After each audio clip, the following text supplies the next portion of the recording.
You all looking carefully? Good. For those pictured before you are the designated targets of a deadly assassin. An assassin of youth. A new drug menace destroying our children in alarmingly increasing numbers. Artificial intelligence. Is that drug? A violent narcotic, an unspeakable scourge. The real, public enemy, number one. Hi friends! So today we're going to hit a really weird crossroads to contextualize AI psychosis. Have you ever heard of the mid-1930s propaganda film called Save Our Kids? Well, probably not, because it was quickly rebranded to Reefer Madness. And it definitely had a bit of a cult following due to the absolute absurd moral panic and pearl clutching that happened within that film. So much so that a musical spin-off came out in 2005 that I absolutely fell in love with. Recently, as I was doing more research into AI psychosis, I couldn't help but feel like there were some similarities there. Reefer Madness, even as a musical, follows the story of some kids smoking jazz sticks, getting caught up in the wrong crowd, going insane, and eventually watching as innocent bystanders get the axe. It helped paint the message on a cultural, legal, and societal level that weed was dangerous. And we needed to think of the children, of course. If this is all sounding familiar, I promise we're gonna get to that in like 30 seconds, maybe 60. The response to this moral panic is something that a lot of you grew up through. The war on drugs, DARE, the 2017 Farm Bill, which made things like D8 legal here in the US, and now the walking back of those bills as the whole of government decides to embody a perpetual dumpster fire. A lot of this culturally left us with the understanding that the reefer wasn't the cause of any of that. It was the cause of me being glued to the couch after consuming copious amounts of experimental food, but that's about it. Now, even with this video, I'm not trying to paint weed, or AI for that matter, as a perfect thing. Over the years, our understanding within the drugs culture and the science has changed. It went from the moral panic stealing the innocence of children to a relatively harmless and over-controlled substance. Even that ideal has faded some though, as new science shows that this isn't risk-free, but is definitely less risky overall when compared to other regulated substances in the US like alcohol. Just like Mary Jane and the curse of reefer madness, AI in general faces a pretty similar uphill battle, but has the added benefit of corporate and government backing to it. Something our friendly little green plant over here had only recently dipped their toes into. AI, and particularly AI psychosis, have taken on the role of the latest moral panic, attempting to steal the innocence of youth while corrupting the whole of society. To be transparent, though, not every report of AI psychosis is being blown out of proportion. A lot of these cases have very clear connections to AI, but causation and correlation are not the same thing here. And even that is different from the reports about AI having the ability to exacerbate mental illness that were made out like 3 years ago, but it didn't make for great headlines at the time as much as participating in AI psychosis did. Before we get to that though, let's start by pinning down a definition, because if we're going to scrutinize the way journalists and others discuss the phenomenon, then we need to nail down what they're discussing. The blunt reality is there's no DSM diagnosis for this. You can't pull out a manual and pathologize someone's behavior here, at least not on an official and clinical level yet. But that doesn't mean that there aren't qualifying criteria being discussed within the medical community of what a diagnosis would look like. In the scientific sense, it's when interaction with a system contributes to psychological disturbances, escalating anxiety, derealization, delusion, self-harm, or harm to others. This is all rather different from the cultural definition of AI psychosis, which can be boiled down to any time an AI was involved while the user crashes out or fabricated reality.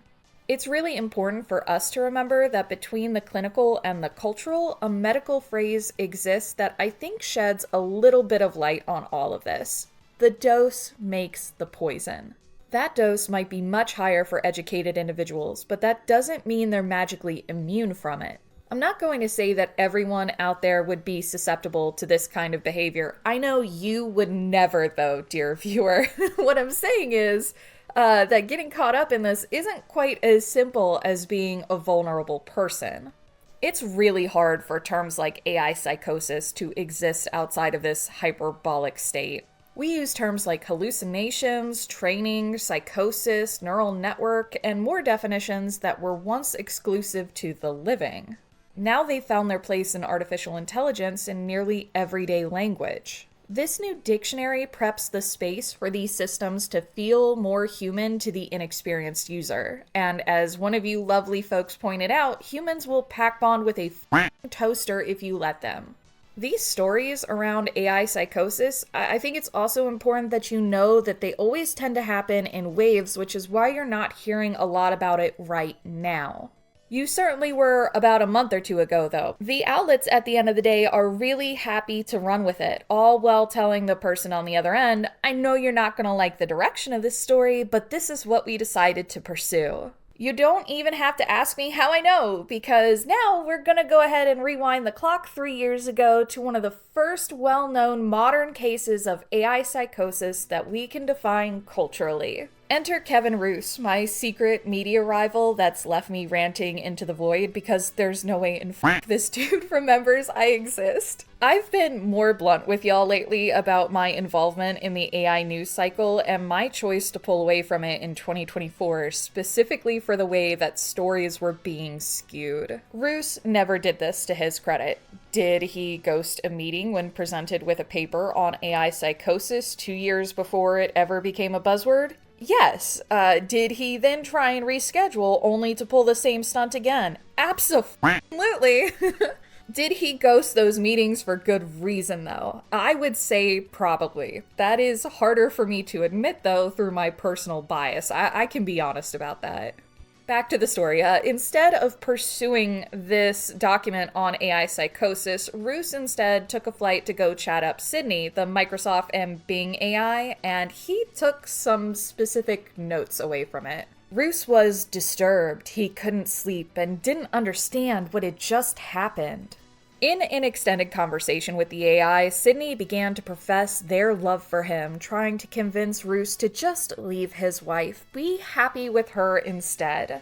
The folks putting on the demo were asked by Roose about what had caused this, but they shrugged their shoulders at the time. Later on, they would pin this on a context length issue, which is half true, and then claimed it had been fixed by simply limiting the context window. This sort of yellow journalism, which is what I'm gonna call it, I will fight people about this, I swear to I get it, it's super catchy because it contains the unknown, the concern, the fear of what AI could become.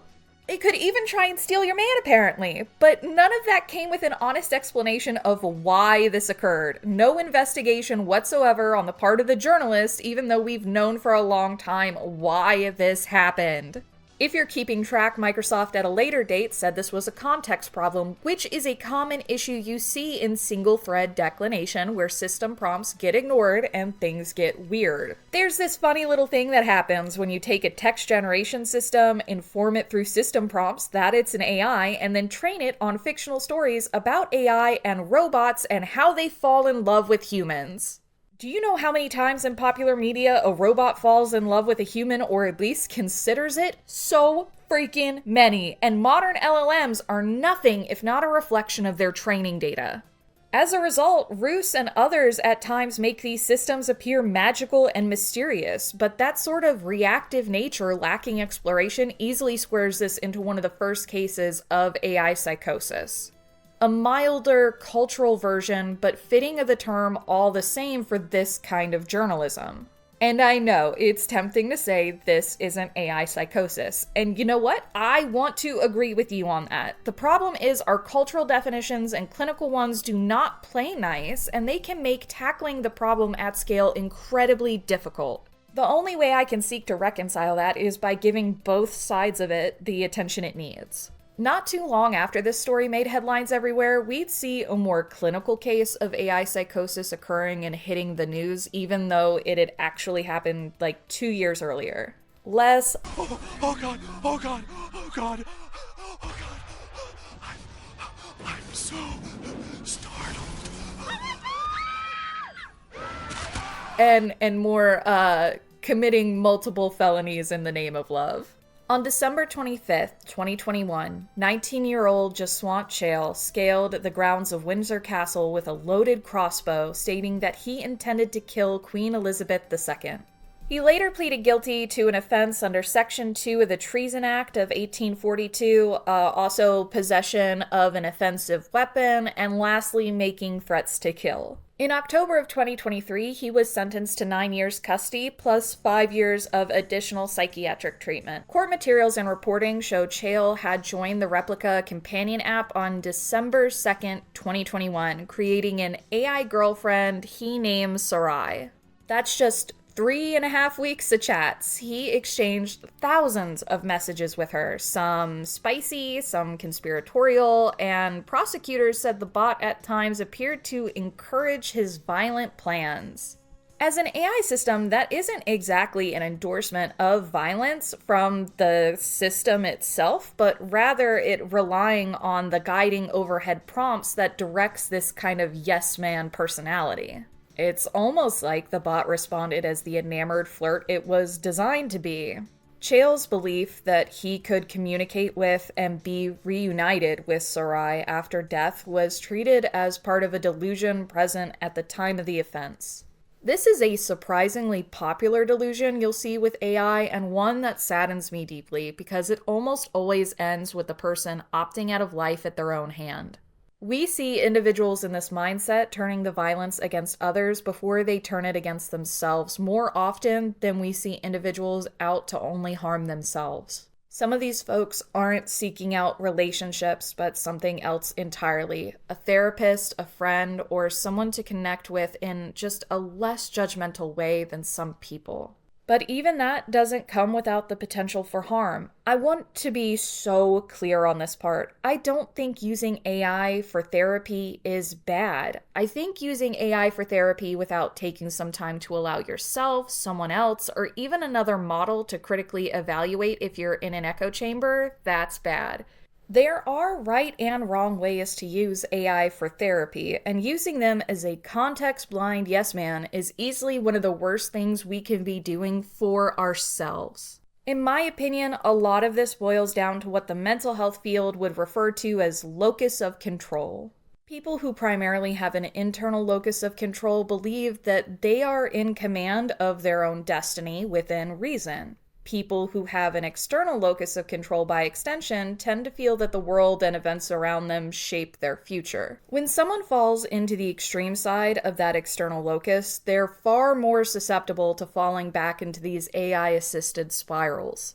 I plan to do an entire breakdown about the benefits and drawbacks of AI as a therapy tool, but it deserves its own video, and I'm still trying to seek out a professional to speak with me on the subject that doesn't have a conflict of interest by being in my social network. You might be wondering why I haven't mentioned any of the security controls or some of the things that organizations are finally pulling out to try and answer this. The answer is sadly one we repeat here on this channel more than I'd like to admit. Security theater protects ROI. It's just about the money, how little they can invest to seem like they're doing something, and how much they can get in return for user engagement. Safety in AI is about as shallow as my conversational skills after one too many jazz sticks. AI psychosis is a real phenomenon that isn't going anywhere, but labeling it AI psychosis is probably not helping the situation in general.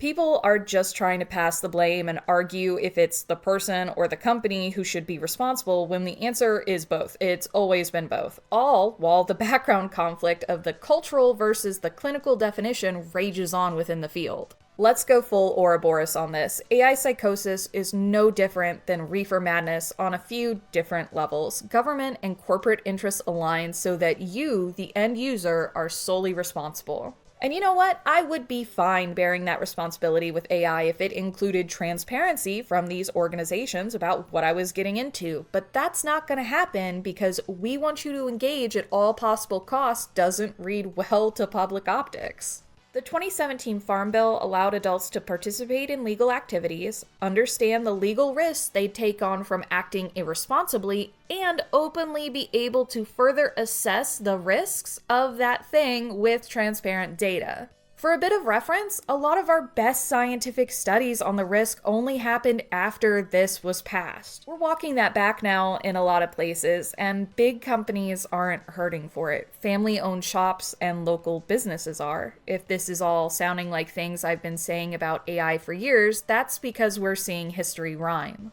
We can't always escape the moral panic of our age. Reefer madness, cults, rock music, and Pokemon being satanic messengers, social media, and now artificial intelligence.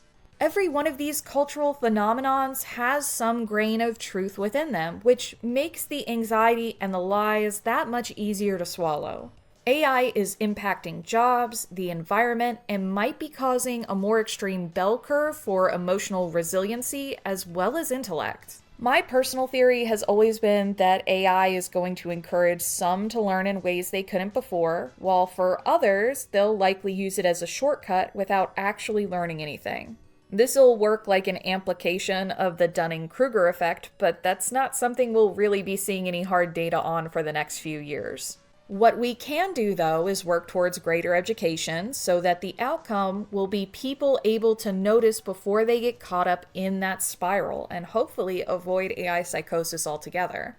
Oh, and, maybe we should keep the tabloids away from contributing to the problem through sensationalism. But that's another goblin pipe dream.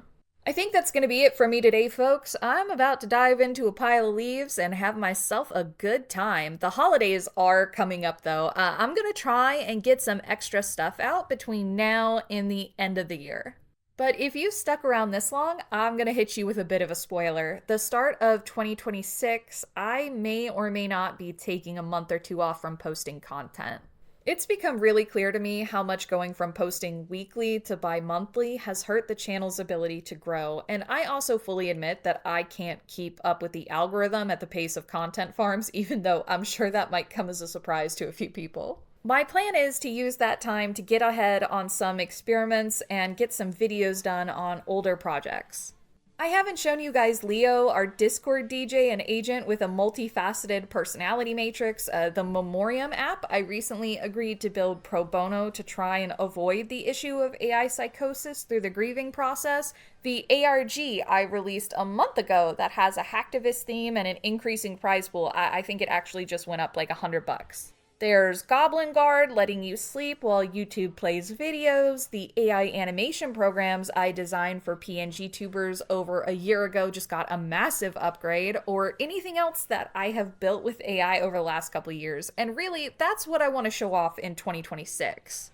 I'll still be foaming at the mouth about the industry, but with the added bonus of being able to highlight some of my favorite FOSS projects that AI has allowed me to build. I want to be part of the solution, not just someone complaining about the industry. So I guess all that to say, I'm working on upholding the mission statement we were founded on.